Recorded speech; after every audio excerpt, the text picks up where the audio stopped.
പേവിഷബാധയേറ്റ് കഴിഞ്ഞ ഒരു മാസത്തിനിടെ കേരളത്തിലെ വിവിധ ജില്ലകളിലായിട്ട് 7 പേരാണ് മരിച്ചത്. ഇതിൽ ഭൂരിഭാഗം പേർക്കും തെരുവുനായകളിൽ നിന്നാണ് പേവിഷബാധയേറ്റത്. ശരിക്കും പേവിഷബാധ എന്താ? തലച്ചോറിനെ ബാധിക്കുന്ന ഒരു രോഗമാണ് പേവിഷബാധ.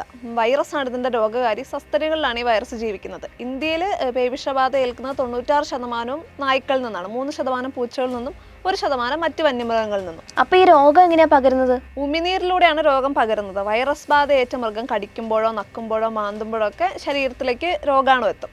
അപ്പം ഇങ്ങനെയാണ് സാധാരണ മനുഷ്യരിലൊക്കെ പകരുന്നത്. അപ്പോൾ ഈ രോഗാണു ശരീരത്തിൽ കയറി കഴിഞ്ഞാൽ ആഴ്ചകൾക്കുള്ളിലോ അല്ലെങ്കിൽ 3 ആഴ്ചയ്ക്ക് ശേഷം 1 വർഷത്തിനുള്ളിലോ വരെ രോഗം പ്രത്യക്ഷപ്പെടാം. അപ്പോൾ അതിന്റെ ലക്ഷണങ്ങളൊക്കെ എന്തൊക്കെയാ? പ്രാഥമിക ലക്ഷണം എന്ന് പറയുന്നത് പനി, കടിയേറ്റ ഭാഗത്തുണ്ടാകുന്ന തരിപ്പ്, ഇതൊക്കെയാണ്. പിന്നീട് ലക്ഷണങ്ങൾ ഗുരുതരാകാം.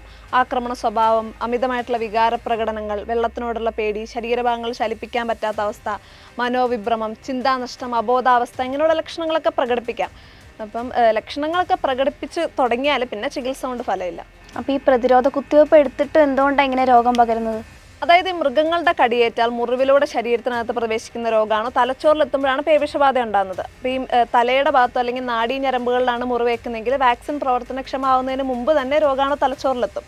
അപ്പോൾ ഇങ്ങനെയുള്ള സാഹചര്യങ്ങളിലോ അല്ലെങ്കിൽ പ്രാഥമിക ശുശ്രൂഷ ലഭിക്കാത്ത സാഹചര്യങ്ങളിലോ ആണ് മിക്കവാറും ഈ റാബിസ് വാക്സിൻ ഫലപ്രദം അല്ലാതാവുന്നത്. ഇതേപോലെ രോഗം പരത്തുന്ന നായകൾ എന്തുകൊണ്ടാണ് നമ്മുടെ തെരുവുകളെ കീഴടക്കുന്നത് എന്നതുകൂടി നമ്മൾ പരിശോധിക്കേണ്ടതുണ്ട്. തെരുവ് നായകളെ നിയന്ത്രിക്കേണ്ടതിൻ്റെയും വീടുകളിലെ നായകളെ വളർത്തുന്നതിന് ലൈസൻസ് നൽകേണ്ടതിൻ്റെയും നായകടി കേൾക്കുന്നവർക്ക് നഷ്ടപരിഹാരം നൽകേണ്ടതിൻ്റെയൊക്കെ പൂർണ്ണ ഉത്തരവാദിത്തം തദ്ദേശ സ്വയംഭരണ സ്ഥാപനങ്ങൾക്കാണ്. തദ്ദേശ സ്ഥാപനങ്ങൾ അവരുടെ ഉത്തരവാദിത്തങ്ങൾ കൃത്യമായിട്ട് ചെയ്യുന്നുണ്ടോ എന്ന് കൂടെ പരിശോധിക്കണം. മൃഗങ്ങളുടെ കടിയേറ്റാൽ കടിയേക്കുന്ന ഭാഗം ഒഴുകുന്ന ടാപ്പ് വെള്ളത്തിൽ സോപ്പ് ഉപയോഗിച്ച് മുറിവിൻ്റെ വ്യാപ്തി അനുസരിച്ച് 15 മിനിറ്റോ അല്ലെങ്കിൽ 20 മിനിറ്റോ വരെയുള്ള സമയമെങ്കിലും വൃത്തിയായിട്ട് കഴുകണം. അപ്പം ഇങ്ങനെ കഴുകിക്കഴിഞ്ഞാൽ മുറിവിലൂടെ ശരീരത്തിലെത്തുന്ന രോഗാണുക്കളിൽ ഒരു 90% നശിച്ചു പോകാനുള്ള സാധ്യതയുണ്ട്. അപ്പോൾ ഈ പ്രാഥമിക ശുശ്രൂഷയ്ക്ക് ശേഷം വേണം വാക്സിനേഷൻ എടുക്കാൻ. 2008-09 കാലഘട്ടത്തിലല്ലേ റാബിസ് പ്രതിരോധ കുത്തിവയ്പ്പ് നടപ്പാക്കിയത്? അതെ, ഇത്തരത്തിൽ വാക്സിനേഷൻ നടപ്പാക്കിയ 2ാമത്തെ സംസ്ഥാനമായിരുന്നു കേരളം. ഇതിനു മുൻപ് ഇൻട്രാമസ്കുലർ വാക്സിനേഷൻ ആയിരുന്നു. അതിനേക്കാൾ വളരെ ചെറിയ ചെലവ് മാത്രമല്ല ഇപ്പോൾ ഉള്ള വാക്സിനേഷൻ ഉള്ളൂ. പോരാത്തതിന് ഗവൺമെന്റ് ഹോസ്പിറ്റലിൽ നിന്ന് സൗജന്യമായിട്ട് വാക്സിനേഷൻ നൽകുന്നുണ്ട്.